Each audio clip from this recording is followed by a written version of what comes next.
ನಮಸ್ಕಾರ ಗೆಳೆಯರಿ, stock market Kannada ಚಾನಲ್ಗೆ ಸ್ವಾಗತ ಸುಸ್ವಾಗತ. ಗೆಳೆಯರಿ, ವಿಡಿಯೋದಲ್ಲಿ ಒಂದು ಇಂಪಾರ್ಟೆಂಟ್ ಸ್ಟಾಕ್, ಸುಮಾರು ಜನರ ಪೋರ್ಟ್ಫೋಲಿಯೋದಲ್ಲಿ ಇರುವಂತಹ ಸ್ಟಾಕ್. ಈ ಸ್ಟಾಕ್ಗೆ ಸಂಬಂಧಪಟ್ಟಂತೆ ಒಂದು ಒಳ್ಳೆ ನ್ಯೂಸ್ ಬಂದಿದೆ, ಅದರ ಬಗ್ಗೆ ತಿಳ್ಕೊಳ್ಳೋಣ. ಜೊತೆಗೆ ಈ ಸ್ಟಾಕ್ ಅಲ್ಲಿ ಸೋಮವಾರ ಒಳ್ಳೆ ಪರ್ಫಾರ್ಮೆನ್ಸ್ ಬಂದ್ರು ಬರಬಹುದು, ಯಾಕೆಂತಂದ್ರೆ ನ್ಯೂಸ್ ಆಗಿದೆ. ಹಾಗೆ ಒಳ್ಳೆ ಪರ್ಫಾರ್ಮೆನ್ಸ್ ಬರ್ಲಿಲ್ಲ ಅಂದ್ರೂ ಕೂಡ ಹೋಲ್ಡ್ ಮಾಡಬಹುದಾಗಿರುವಂತಹ ಸ್ಟಾಕ್. ಸೋಮವಾರ ಅಲ್ಲದೆ ಇದ್ರು ಮುಂದಿನ ದಿನಗಳಲ್ಲಾದ್ರೂ ಒಳ್ಳೆ ಪರ್ಫಾರ್ಮೆನ್ಸ್ ಬರುವಂತಹ ಸ್ಟಾಕ್. ಆ ಕಂಪನಿ ಯಾವುದು, ಏನು ನ್ಯೂಸ್, ಎಲ್ಲಾನು ಕೂಡ ತಿಳ್ಕೊಳ್ಳೋಣ. ಅದಕ್ಕಿಂತ ಮುಂಚೆ ಡಿಸ್ಕ್ಲೈಮರ್ ಕೊಡ್ಲಿಕ್ಕೆ ಇಷ್ಟಪಡ್ತೀನಿ. ಇಲ್ಲಿ ಕವರ್ ಮಾಡ್ತಿರುವಂತಹ ಸ್ಟಾಕ್ ಅನ್ನು ನಾನು ರೆಕಮೆಂಡ್ ಮಾಡ್ತಿಲ್ಲ, ನೀವು ಫರ್ದರ್ ಸ್ಟಡಿ ಮಾಡಿ ಡಿಸಿಷನ್ ತಗೊಳ್ಬಹುದು. ಆಸ್ ಎ ಎಜುಕೇಶನಲ್ ಪರ್ಪಸ್ ನಾನು ಈ ವಿಡಿಯೋನ ನಿಮ್ಮ ಮುಂದೆ ತರ್ತಾ ಇದ್ದೀನಿ. ಗೆಳೆಯರಿ, ಆ ಸ್ಟಾಕ್ ಯಾವುದು ಅಂತ ನಾವು ನೋಡೋದಾದ್ರೆ ಟಾಟಾ ಮೋಟಾರ್ಸ್ ಲಿಮಿಟೆಡ್. ಇವತ್ತು 0.5% ಪಾಸಿಟಿವ್ ಪರ್ಫಾರ್ಮೆನ್ಸ್ ಸ್ಟಾಕ್ ಅಲ್ಲಿ ಕಂಡು ಬಂದಿದೆ. ಕಂಪನಿಗೆ ಸಂಬಂಧಪಟ್ಟಂತೆ ಒಂದು ಬಿಗ್ ಬ್ರೇಕಿಂಗ್ ನ್ಯೂಸ್ ಬಂದಿದೆ. ಅದೇನಂತಂದ್ರೆ ನೀವಿಲ್ಲೇ ನೋಡಬಹುದು, Q3 ಅರ್ನಿಂಗ್ಸ್. ಇವತ್ತು ಕಂಪನಿಯ Q3 ರಿಸಲ್ಟ್ ಅನೌನ್ಸ್ ಆಗಿದೆ. ಸೊ ರಿಸಲ್ಟ್ ಅನ್ನ ನೋಡೋಣ ಹೇಗಿದೆ ಅಂತ. ಗೆಳೆಯರಿ, ನಾನು ಕಂಪನಿಯ ರಿಸಲ್ಟ್ ಅನ್ನ ಓಪನ್ ಮಾಡಿದ್ದೀನಿ. ಟಾಟಾ ಮೋಟಾರ್ಸ್ ರಿಸಲ್ಟ್ ಅನ್ನ ನೋಡುವಾಗ ನಾವು ಬೇರೆಲ್ಲ ಕಂಪನಿಗಳ ರಿಸಲ್ಟ್ ಅನ್ನ ನೋಡೋ ಹಾಗೆ ಬರೀ ಕನ್ಸಾಲಿಡೇಟೆಡ್ ನಂಬರ್ಸ್ ಅನ್ನ ನೋಡಿದ್ರೆ ಆಗೋದಿಲ್ಲ. ಸ್ಟ್ಯಾಂಡ್ ಅಲೋನ್ ಅಂಡ್ ಕನ್ಸಾಲಿಡೇಟೆಡ್ ಎರಡನ್ನು ಕೂಡ ನೋಡಬೇಕಾಗುತ್ತೆ. ಯಾಕೆ ಅನ್ನೋದು ನಿಮ್ಗೆ ಅರ್ಥ ಆಗುತ್ತೆ. ಸ್ಟ್ಯಾಂಡ್ ಅಲೋನ್ ಅಂತಂದ್ರೆ ಟಾಟಾ ಮೋಟಾರ್ಸ್ ನ ಇಂಡಿಯನ್ ಬಿಸ್ನೆಸ್, ಅಂದ್ರೆ ನಮ್ಮ ದೇಶದಲ್ಲಿ ಮಾಡುವಂತ ಬಿಸ್ನೆಸ್ ಸ್ಟ್ಯಾಂಡ್ ಅಲೋನ್. ಸೊ ಮೊದಲಿಗೆ ಇದನ್ನ ತಿಳ್ಕೊಂಡು ನಂತರ ಕನ್ಸಾಲಿಡೇಟೆಡ್ ನಂಬರ್ಸ್ ಹೋಗೋಣ. ನಾವು ಟೋಟಲ್ ಇನ್ಕಮ್ ಅನ್ನು ನೋಡೋದಾದ್ರೆ ನೋಡಬಹುದು, ಹಿಂದಿನ ವರ್ಷ 15,967 ಇತ್ತು. ಹಿಂದಿನ ಕ್ವಾರ್ಟರ್ ಅಲ್ಲಿ 19,121, ಈಗ 18,815. ಇಯರ್ ಆನ್ ಇಯರ್ ಪರ್ಫಾರ್ಮೆನ್ಸ್ ಚೆನ್ನಾಗಿದೆ income wise. Quarter on quarter slightly down ಇದೆ.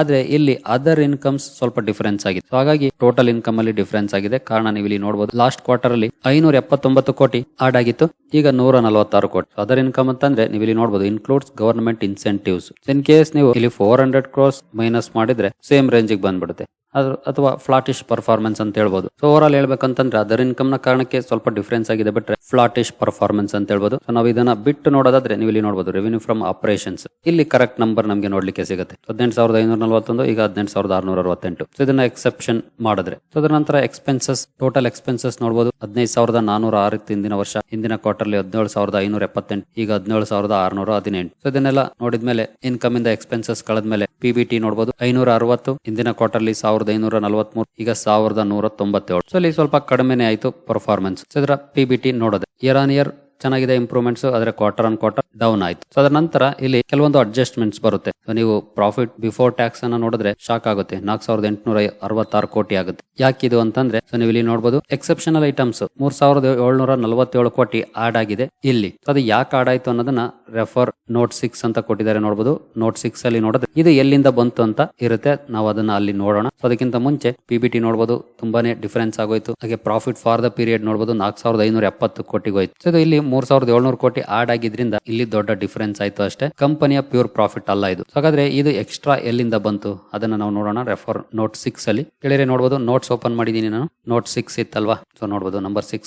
During the quarter and 9 months ended December 31st, 2023, the company has partially sold its stake 21.3% represented by so and so number of equity shares in Tata Technologies Limited for total consideration 3812.31 crores, which resulted in profit of 3747.91 crores. ಅಂದ್ರೆ Tata tech ನ IPO ಬಂತು ಈ quarter ಅಲ್ಲಿ. So IPO ದಲ್ಲಿ rice ಮಾಡಿರುವಂತ amount ಇದು. So ಅದನ್ನ profit ಅಲ್ಲಿ ತೋರಿಸಿದೆ company. So Tata tech shares ಅನ್ನ ಮಾರಾಟ ಮಾಡಿದ್ರಿಂದ IPO ಮೂಲಕ ಬಂದಿರುವಂತ ಪ್ರಾಫಿಟ್ ಇದು. ಸೊ ಹಾಗಾಗಿ ಕಂಪನಿಯ ನಂಬರ್ಸ್ ಡಿಫರೆನ್ಸ್ ಆಗಿದೆ. ಇದು ಎಕ್ಸ್ಟ್ರಾ ಎಕ್ಸೆಪ್ಷನಲ್ ಐಟಮ್ಸ್ ಆಡ್ ಆಗಿದ್ರಿಂದ. ಸೊ ಅದಕ್ಕೆ ಮುಂಚೆ ನಂಬರ್ಸ್ ಅನ್ನ ನೋಡಿದ್ರೆ ಕ್ವಾರ್ಟರ್ ಆನ್ ಕ್ವಾರ್ಟರ್ ಡೌನ್ ಇದೆ, ಇಯರ್ ಆನ್ ಇಯರ್ ಒಳ್ಳೆ ಪರ್ಫಾರ್ಮೆನ್ಸ್ ಇದೆ, ಆಲ್ಮೋಸ್ಟ್ ಡಬಲ್ ಆಗಿದೆ. ಸೊ EPS ಅಲ್ಲೂ ಕೂಡ ಸೇಮ್ ಪ್ರಪೋರ್ಷನೇಟ್ ಅಲ್ಲಿ ಅಡ್ಜಸ್ಟ್ ಆಗ್ಬಿಡುತ್ತೆ. ಸೊ ಅಲ್ಲೂ ಕೂಡ ಸೇಮ್ ಡಿಫರೆನ್ಸ್ ನೋಡ್ಲಿಕ್ಕೆ ಸಿಗುತ್ತೆ. ಸೊ ಇಷ್ಟನ್ನ ನೋಡಿದ್ರೆ ಟಾಟಾ ಮೋಟಾರ್ಸ್ ನ ನಂಬರ್ಸ್ ನೋಡೋದು ಮುಗಿಯೋದಿಲ್ಲ. ಯಾಕೆಂದ್ರೆ Tata motors bread and butter ಬೇರೆ ಇದೆ, ಇದು ಸಣ್ಣ ಬಿಸ್ನೆಸ್ ಅಷ್ಟೇ. ಅದಕ್ಕೆ ಹೋಲಿಸಿದ್ರೆ ಇನ್ನು ದೊಡ್ಡ ಬಿಸ್ನೆಸ್ ಇದೆ. ಸೊ ಅದಕ್ಕೆ ಬರೋಣ ನಾವು.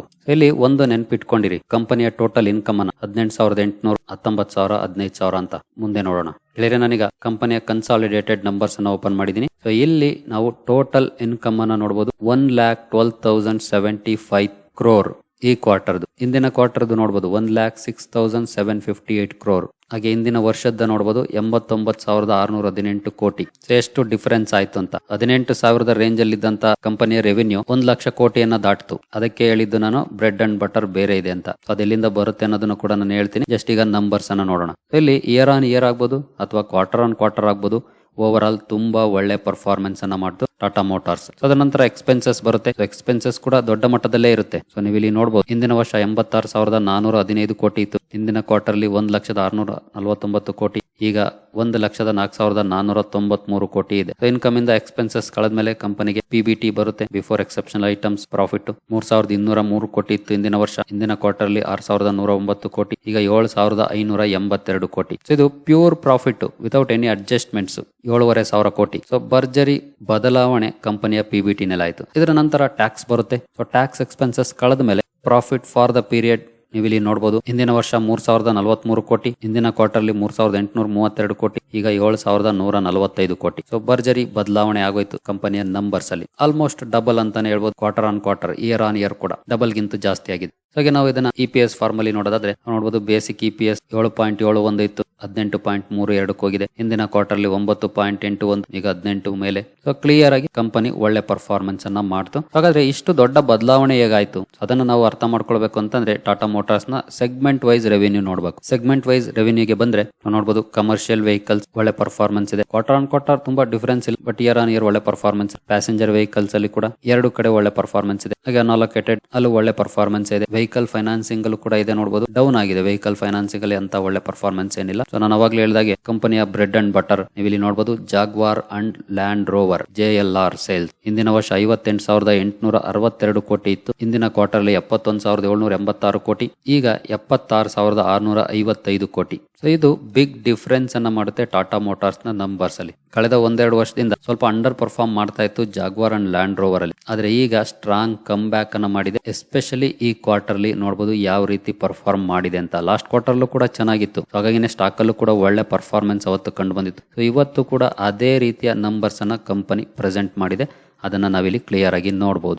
ಜಾಗ್ವಾರ್ ಅಂಡ್ ಲ್ಯಾಂಡ್ ರೋವರ್ ಜಾಸ್ತಿ ಸೇಲ್ ಆಗ್ತಿರೋದು ಯುರೋಪ್ ಅಲ್ಲಿ, ಚೀನಾದಲ್ಲಿ, ಹಾಗೆ ಬೇರೆ ಬೇರೆ ಕಂಟ್ರೀಸ್ ಅಲ್ಲಿ. ಅಲ್ಲಿಂದ ಬರುವಂತ ರೆವಿನ್ಯೂ ಇಲ್ಲಿ ಆಡ್ ಆಗುತ್ತೆ. ಹಾಗಾಗಿ ಕಂಪನಿಯ ನಂಬರ್ಸ್ ಬಿಗ್ ಡಿಫರೆನ್ಸ್ ಅನ್ನ ಮಾಡುತ್ತೆ. ಹಾಗೆ ಇನ್ನು ಕೆಲವು ಹೈಲೈಟ್ಸ್ ಅನ್ನ ಕಂಪನಿ ಇಲ್ಲಿ ಕ್ಲಿಯರ್ ಆಗಿ ಮೆನ್ಷನ್ ಮಾಡಿದೆ. ಒಂದ್ಸಲ ಓದ್ಕೊಳ್ಬಹುದು ಅಥವಾ ಕಂಪನಿಯ ನಂಬರ್ಸ್ ಅನ್ನ ಡೌನ್ಲೋಡ್ ಮಾಡಿ ಕೂಡ ನೀವು ಓದಬಹುದು. ಡೀಟೇಲ್ ನಂಬರ್ ಅನ್ನ, ಯಾಕಂದ್ರೆ ಇದು 25 ಪುಟಗಳ ಡಾಕ್ಯುಮೆಂಟ್. ನಾನು ಜಸ್ಟ್ ಹೈಲೈಟ್ಸ್ ಅನ್ನ ಮಾತ್ರ ನಿಮ್ಮೊಂದಿಗೆ ಹಂಚ್ಕೊಂಡಿದ್ದೀನಿ. ಇನ್ನು ಸಾಕಷ್ಟು ವಿಚಾರಗಳು ಕಂಪನಿಯ ಮ್ಯಾನೇಜ್ಮೆಂಟ್ ಕೂಡ ಹೇಳಿರುತ್ತೆ, ಹಾಗೆ ಆಡಿಟರ್ಸ್ ಹೇಳಿರ್ತಾರೆ. ಅದೆಲ್ಲನೂ ಕೂಡ ಇಂಟ್ರೆಸ್ಟ್ ಇರೋರು ಸ್ಟಡಿ ಮಾಡಬಹುದು ಡೀಟೇಲ್ ಆಗಿ. ಹಾಗೆ ಎಸ್ಟಿಮೇಷನ್ಸ್ ಎಲ್ಲ ನೋಡಿದ್ರೆ ಎಷ್ಟಿತ್ತು ಅದನ್ನ ಒಂದ್ಸಲ ನಾವು ನೋಡಬಹುದು. ET Now ಪೋಲ್ 4,660 ಕೋಟಿ ಎಕ್ಸ್ಪೆಕ್ಟ್ ಮಾಡ್ತಾ ಇತ್ತು, ಬಟ್ ಕಂಪನಿ ಅನೌನ್ಸ್ ಮಾಡಿರುವಂತ ನಂಬರ್ಸ್ ಅನ್ನ ನೋಡಬಹುದು, 6,952 ಕೋಟಿ. ಹಾಗೆ ರೆವಿನ್ಯೂ ನಲ್ಲಿ 1.06 ಲ್ಯಾಕ್ ಕ್ರೋರ್ ಇತ್ತು, ಎಸ್ಟಿಮೇಷನ್ 1.1 ಲ್ಯಾಕ್ ಕ್ರೋರ್ ಬಂದಿದೆ. EBITDA ನಲ್ಲಿ 14,167 ಕೋಟಿ ಇತ್ತು, 15,419 ಕೋಟಿ ಇದೆ. ಮಾರ್ಜಿನ್ ನೋಡಬಹುದು 13.3 ಇತ್ತು, ಎಸ್ಟಿಮೇಷನ್ಸ್ 13.9 ಬಂದಿದೆ. ಎಲ್ಲ ಕಡೆ ಕೂಡ ಚೆನ್ನಾಗಿದೆ ಪರ್ಫಾರ್ಮೆನ್ಸ್. ಹಾಗೆ ಇನ್ನು ಕೆಲವು ಹೈಲೈಟ್ಸ್ ಅನ್ನು ನೋಡಬಹುದು. ರೆವಿನ್ಯೂ ಇನ್ಲೈನ್ ಪರ್ಫಾರ್ಮೆನ್ಸ್ ಇದೆ, ಮಾರ್ಜಿನ್ ಬೆಟರ್ ಆಗಿದೆ,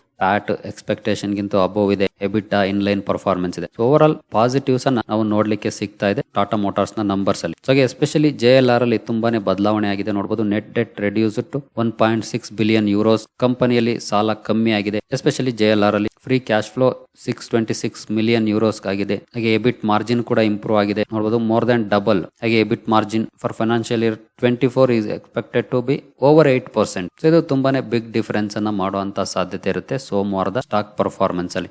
ಹಾಗಾದ್ರೆ ಸೋಮವಾರ ಈ ಸ್ಟಾಕ್ ಅಲ್ಲಿ ರ್ಯಾಲಿ ಬರುತ್ತಾ ಅಥವಾ ರಾಕೆಟ್ ರೀತಿ ರ್ಯಾಲಿ ಬರುತ್ತಾ? ಈಗಲೇ ಕಂಪನಿಯ ರಿಸಲ್ಟ್ ಅಂತೂ ತುಂಬಾನೇ ಚೆನ್ನಾಗಿದೆ. ಅದನ್ನು ನೋಡಿದ್ರೆ ಎಕ್ಸ್ಪೆಕ್ಟೇಷನ್ ಇಟ್ಕೊಳ್ಬಹುದು ಒಳ್ಳೆ ರ್ಯಾಲಿ ಬರುತ್ತೆ ಅಂತ. ಬಟ್ ನಿಮ್ಗೆಲ್ರಿಗೂ ಗೊತ್ತಿದೆ, ನಾವು ಯಾವ ಸ್ಟಾಕ್ ಅಲ್ಲೂ ಹೀಗೆ ಆಗುತ್ತೆ ಅಂತ ಹೇಳಲಿಕ್ಕೆ ಆಗೋದಿಲ್ಲ. ಬರ್ಬೋದು, ಬರ್ದೇನು ಇರಬಹುದು. ಬಟ್ ಬರ್ದೇ ಇದ್ರೂ ಕೂಡ ಈ ಸ್ಟಾಕ್ ಮುಂದಿನ ದಿನಗಳಲ್ಲಿ ಇನ್ನೂ ಒಳ್ಳೆ ಪರ್ಫಾರ್ಮೆನ್ಸ್ ಅನ್ನ ಕೊಡುವಂತ ನಂಬರ್ಸ್ ಅನ್ನ ಪ್ರೆಸೆಂಟ್ ಮಾಡಿದೆ. ಸೊ ಅದನ್ನ ನೋಡಿದಾಗ ಖಂಡಿತ ನಾವು ಲಾಂಗ್ ಟರ್ಮ್ ಗೆ ಇನ್ವೆಸ್ಟ್ ಮಾಡೋರು ಈ ಸ್ಟಾಕ್ ಅನ್ನ ಸ್ಟಡಿ ಮಾಡಿ ಡಿಸಿಷನ್ ತಗೊಳ್ಬಹುದು. ಹಾಗೆ ನೀವು ಈ ಕಂಪನಿಯ ಬ್ಯಾಲೆನ್ಸ್ ಶೀಟ್ ಎಲ್ಲ ನೋಡ್ತಾ ಹೋದ್ರೆ ಇಲ್ಲಿ ಸಾಕಷ್ಟು ದೊಡ್ಡ ಮಟ್ಟದ ಸಾಲ ಎಲ್ಲ ನೋಡ್ಲಿಕ್ಕೆ ಸಿಗುತ್ತೆ. ರಿಸರ್ವ್ಸ್ ಅಲ್ಲಿ ಚೆನ್ನಾಗಿದೆ, 21,000 ಕೋಟಿ, 10,400 ಕೋಟಿ ಸಾಲ ಇದೆ. ಆದ್ರೆ ಇಲ್ಲಿ ಪಾಸಿಟಿವ್ ಪಾಯಿಂಟ್ ಏನಪ್ಪಾ ಅಂತಂದ್ರೆ ಕಡಿಮೆ ಆಗ್ತಾ ಇದೆ ಸಾಲ ಲಾಸ್ಟ್ 3 ಇಯರ್ಸ್ ಇಂದ. 16,000ದಿಂದ 14,000, 14,000ದಿಂದ ಈಗ 10,000. ಕಂಪನಿ ಲಾಸ್ಟ್ 2 ಇಯರ್ಸ್ ಬ್ಯಾಕ್ ಹೇಳಿತ್ತು 2025 ನಾವು ಡೆಟ್ ಫ್ರೀ ಕಂಪನಿ ಆಗ್ತೀವಿ ಅಂತ. ಅದೇ ನಿಟ್ಟಿನಲ್ಲಿ ಕಂಪನಿ ಕೆಲಸ ಕೂಡ ಮಾಡ್ತಾ ಇದೆ ಅನ್ನೋದನ್ನ ಈ ಸಾಲ ಕಡಿಮೆ ಆಗ್ತಿರೋ ನಂಬರ್ಸ್ ತೋರಿಸ್ತಿದೆ. ಹಾಗೆ ಶಾರ್ಟ್ ಟರ್ಮ್ ಅಲ್ಲೂ ಕೂಡ 8,400 ಕೋಟಿ ಸಾಲ ಇದೆ. ಕ್ಯಾಶ್ ಅಂಡ್ ಕ್ಯಾಶ್ ಈಕ್ವಲೆಂಟ್ಸ್ ಗೆ ಬರೋದಾದ್ರೆ 1,400 ಕೋಟಿ ಕ್ಯಾಶ್ ಕೂಡ ಇದೆ ಕಂಪನಿಯ ಕೈಯಲ್ಲಿ. ಹಾಗೆ ನಾವು ಪ್ರಾಫಿಟ್ ಅಂಡ್ ಲಾಸ್ ಅಕೌಂಟ್ ಅನ್ನು ಒಂದ್ಸಲ ನೋಡಿದ್ರೆ ನೋಡಬಹುದು, ದೊಡ್ಡ ನಂಬರ್ಸ್ ಇರುತ್ತೆ ಇಲ್ಲಿ ಕಂಪನಿಯ ಸೇಲ್ಸ್ ಅಲ್ಲಿ. ಅದರ ನಂತರ ಆಪರೇಟಿಂಗ್ ಪ್ರಾಫಿಟ್ ಕೂಡ ನೋಡಬಹುದು, ಇದೆಲ್ಲ ಕೂಡ ದೊಡ್ಡ ನಂಬರ್ಸ್. ಆದ್ರೆ ಡಿಫರೆನ್ಸ್ ಆಗ್ತಾ ಇದ್ದು ನೆಟ್ ಪ್ರಾಫಿಟ್ ಅಲ್ಲಿ. ಲಾಸ್ಟ್ 3-4 ಇಯರ್ಸ್ ನೋಡಬಹುದು, ಮಧ್ಯದಲ್ಲಿ 2019 ಇಂದ 2022 ವರೆಗೂ ಕೂಡ ನೆಗೆಟಿವ್ ಪರ್ಫಾರ್ಮೆನ್ಸ್. ಹಾಗಾಗಿ ಸ್ಟಾಕ್ ಅಲ್ಲೂ ಕೂಡ ನೀವು ಮ್ಯಾಕ್ಸಿಮಮ್ ಪರ್ಫಾರ್ಮೆನ್ಸ್ ಅನ್ನ ನೋಡಿದ್ರೆ ನೋಡಬಹುದು, ನೀವು ಇಲ್ಲಿ 16 ಇಂದ ಕೂಡ ಡೌನ್ ಇತ್ತು. ಇದೇ ಕಾರಣಕ್ಕೆ 2020 ಇಂದ ತುಂಬಾ ಒಳ್ಳೆ ಪರ್ಫಾರ್ಮೆನ್ಸ್ ಅನ್ನ ಕೊಡ್ತಾ ಇದೆ. ಬಿಸ್ನೆಸ್ ಅಲ್ಲೂ ಕೂಡ ಒಳ್ಳೆ ರಿವೈವಲ್ ಅನ್ನ ಮಾಡಿದೆ 23 ಆನ್ವರ್ಡ್ಸ್. ಹಾಗೆ ಯಾವಾಗ EV ಸೆಗ್ಮೆಂಟ್ ಅಟ್ಯಾಚ್ ಆಯ್ತು ಈ ಕಂಪನಿಗೆ, ಅಲ್ಲಿಂದ ಕೂಡ ಒಳ್ಳೆ ಪರ್ಫಾರ್ಮೆನ್ಸ್ ಸ್ಟಾಕ್ ಅಲ್ಲಿ ಬಂದಿದೆ. ಹಾಗೆ ನಾವು ಶೇರ್ ಹೋಲ್ಡಿಂಗ್ ಪ್ಯಾಟರ್ನ್ ಅನ್ನು ನೋಡೋದು 46% ಪ್ರಮೋಟರ್ ಹೋಲ್ಡಿಂಗ್ ಇದೆ, 18.62% FIs ಇದ್ದಾರೆ, 17% DIs ಇದ್ದಾರೆ, 17% ಪಬ್ಲಿಕ್ ಇದ್ದಾರೆ. So decent share holding pattern ಅಂತ ಹೇಳ್ಬೋದು ಟಾಟಾ ಮೋಟಾರ್ಸ್ ನ ಶೇರ್ ಹೋಲ್ಡಿಂಗ್ ಪ್ಯಾಟರ್ನ್ ನೋಡಿದ್ರೆ. ಸೊ ಓವರ್ ಆಲ್ ಒಳ್ಳೆ ಪರ್ಫಾರ್ಮೆನ್ಸ್ ಅನ್ನು ಕೂಡ ಕೊಡ್ತಾ ಇದೆ. ಇನ್ ಕೇಸ್ 1 year ಪರ್ಫಾರ್ಮೆನ್ಸ್ ಅನ್ನು ನೋಡಿದ್ರೆ 98% ಡಬಲ್ ಆಗಿದೆ ಇನ್ವೆಸ್ಟ್ಮೆಂಟ್. ಹಾಗೆ 5 years ಅಲ್ಲಿ ನೋಡಿದ್ರೆ 485%. ಬಿಲೋ 100 ಗೆ ಬಂದಿತ್ತು 2020 ಕ್ರಾಶ್ ಅಲ್ಲಿ ಸ್ಟಾಕ್, ಇವತ್ತು 882ಗೆ ಟ್ರೇಡ್ ಆಗ್ತಿದೆ. ಸೊ ಒಳ್ಳೆ ಪರ್ಫಾರ್ಮೆನ್ಸ್ ಅನ್ನು ಕೊಟ್ಟಿದೆ. ಇಂಟ್ರೆಸ್ಟ್ ಇರೋರು ಸ್ಟಡಿ ಮಾಡಬಹುದು. ಸೋಮವಾರ ನಿಮ್ಮ ರಡಾರ್ ಇಟ್ಕೊಂಡು ಅಬ್ಸರ್ವ್ ಮಾಡಬಹುದು ಈ ಸ್ಟಾಕ್ ಯಾವ ರೀತಿ ರಿಯಾಕ್ಷನ್ ಮಾರ್ಕೆಟ್ ಕೊಡುತ್ತೆ ಇದರಲ್ಲಿ ಅಂತ. ಹಾಗೆ ಇನ್ವೆಸ್ಟ್ ಮಾಡಿರೋರಿಗೆ ಖಂಡಿತ ಗುಡ್ ನ್ಯೂಸ್ ಇದು. ಹಾಗೆ ರ್ಯಾಲಿ ಬರ್ಲಿ ಡೌನ್ ಫಾಲ್ ಬರ್ಲಿ ಎದುರ್ಕೊಳ್ಳುವಂತ ಅವಶ್ಯಕತೆ ಎಲ್ಲ. ಸ್ಟ್ರಾಂಗ್ ನಂಬರ್ಸ್ ಅನ್ನ ಪ್ರೆಸೆಂಟ್ ಮಾಡಿದೆ, ಜಸ್ಟ್ ಹೋಲ್ಡ್ ಮಾಡಬಹುದು ನನ್ನ ಪ್ರಕಾರ. ಬಟ್ ಫೈನಲ್ ಡಿಸಿಷನ್ ನೀವೇ ಮಾಡಬೇಕು. ನಿಮ್ಗೆ ಏನ್ ಅನ್ಸುತ್ತೆ ಆ ಡಿಸಿಷನ್ ತಗೊಳ್ಳಿ. ಸರಿಗಳಿರಿ, ಈ ವಿಡಿಯೋ ನಿಮ್ಗೆ ಇಷ್ಟ ಆಗಿದೆ ಅಂದ್ಕೊಳ್ತೀನಿ. ಮುಂದಿನ ವಿಡಿಯೋದಲ್ಲಿ ಸಿಗೋಣ. ಅಲ್ಲಿವರೆಗೂ ಜೈ ಹಿಂದ್, ಜೈ ಕರ್ನಾಟಕ.